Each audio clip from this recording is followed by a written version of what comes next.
Welcome to INN's Student. INN Student is a platform for law students to come here and deliver a lecture on the topic of their choice. Today we have with us law student Nisha Gupta. She is going to speak on From Will to Probate, Understanding Testamentary Proceedings in High Court. She is from KES Shri Jayantilal H Patel College of Law. So without wasting further time, I would request her to commence with the lecture. Thank you. Good morning everyone, my name is Nisha Gupta and today I would like to briefly discuss a journey of will through a legal system from execution to probate, a practical aspects of testamentary proceedings before the High Court. I would like to begin with a small story. Imagine a man who spends his entire life building his home, acquiring property, saving money and trying to secure a good future for his family. Toward the end of his life, he carefully writes a will. In that document, he expresses his final wishes on how his property should be distributed, who should take care of his estate, and how his work life should be passed on. For him, the will represents a peace of mind. But after his passing, something unexpected happens. The family members begin to disagree. One heirs alleges that the will was forged. Another claims that the testator was mentally unsound.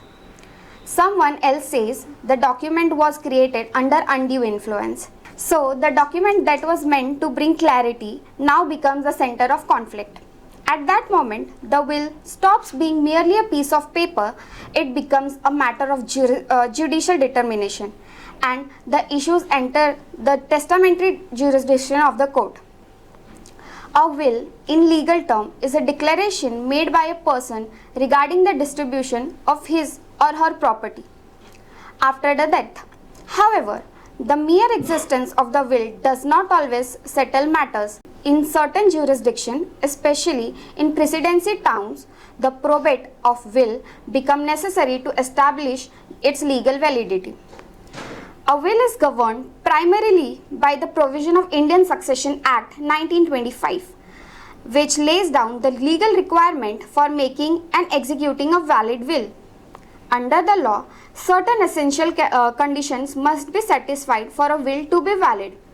First, the will must be executed by the testator. Second, the testator must be sound disposing mind, meaning he must understand the nature of act he is doing or performing and the consequences of distributing his property.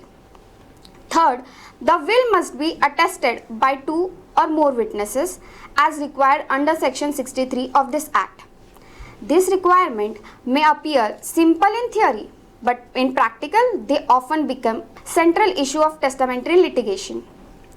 Probate is a court-supervised legal process of validating a deceased person's will, settling his debts, and distributing assets to beneficiaries.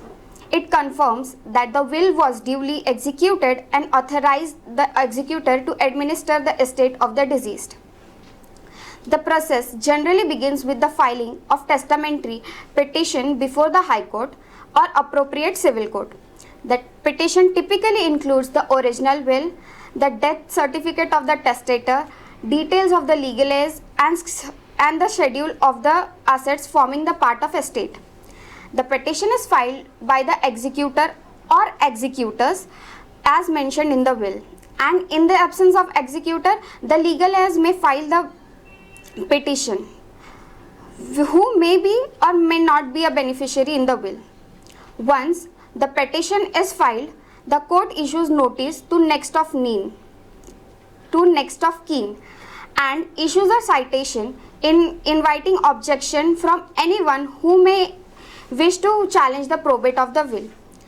If no objection are filed, the matter proceeds as uncontested probate petition and the court may grant probate once it is satisfied the will has been validly executed. However, any person intending to oppose the will shall file a caveat within the 14 days from the service of citation. The one who files the caveat is known as caveator if he is a male and a caveatrix if she is a female. If the caveat is accepted, the proceeding becomes continuous and the matter is converted to testamentary suit. The affidavit in support of caveator shall be treated as a written statement of caveator. At this stage, the matter proceeds much like a civil trial. Evidence plays a crucial role here. The law requires that at least one attesting witness must be examined to prove the execution of the will. The court must be satisfied that the testator executed the will voluntarily and with the sound mental capacity. In actual courtroom practices, the testamentary suits often detail cross-examination of attesting witness. The credibility of witness becomes extremely important. Advocate frequently questions witnesses about: first, where the will was signed; second, who was present at the time of execution; third, whether the testator read or understood the consent; fourth, whether the witness signed in the presence of the testator. Sometimes in small inconsistency in testamentary can influence the outcome of the case.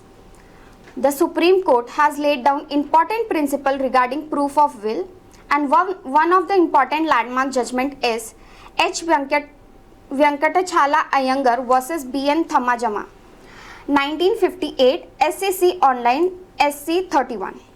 Here, the validity of the will was challenged by family member who alleged that the document was not genuinely executed and the suspicious circumstances surrounded its creation. The propounder of the will argued that it had been properly executed and attested according to the law. The Supreme Court laid down the fundamental principles for proving the will. It held that the propounder must prove will execution and attestation under the law. If suspicious circumstances exist, the propounder must remove those suspicions to satisfy the cosigns of the court. The judgment become leading authority on proving the will of the India. The courts often examines are known as suspicion circumstances. For example, if the beneficiary played a major role in the drafting of the will, if the testator was extremely old or ill at the time of the execution, if the natural heirs were included without explanation, if the signature of the testator appeared doubtfully, if the will was discovered after a long delay. In this situation, the burden on the propounder becomes heavier. The court must be satisfied that the will represents a free and genuine intention of the testator. The judgment demonstrates the testamentary proceeding require the court carefully balance legal principle with the factual reality of each cases. As of December 2025, with the passage of repealing and amending Bill 2025, probate is no longer mandatory in India, including a previously required cities like Mumbai, Kolkata and Chennai. Section 213 of Indian Succession Act was removed, making probate voluntarily to reduce delay and cost. However, the cases which were pending with the honorable courts are currently being proceeded in a manner as it was before the repealing and amending bill came into the existence. Another important concept in testamentary jurisdiction is letter of administration, also known as LA. When a person dies without leaving a will, or when no executor is appointed, the court may grant the administration to suitable legal heirs to administer the estate according to the applicable succession law. Many people make mistake LA for succession certificate. LA grant authority over both movable and immovable property, whereas succession certificate is primarily used for claiming movable asset like shares or bank deposit. The procedure for obtaining the letter of administration is same as for the will. It involves steps like filing, verification by the court, the granting authority to the administrator, the estate. In today's rapidly changing society, the importance of will is increasing. With growing property ownership, complex family structure, and migraine across the cities and countries, the dispute relating to inheritance are becoming more common. A properly drafted will can reduce uncertain and prepared prologue litigation. It ensures clarity, preserve family harmony, and respect the autonomy of the individual. Before concluding, I would like to leave you all with one thought. A will is not merely a legal document that distributes property. It is a final voice of a person who is no longer there to speak for himself. Testamentary jurisdiction ensures that the voice is not ignored, distorted, or silenced, and it is through the careful work of court and advocates that the last wish of an individual are ultimately respected and enforced. Thank you very much. Nisha, thank you very much.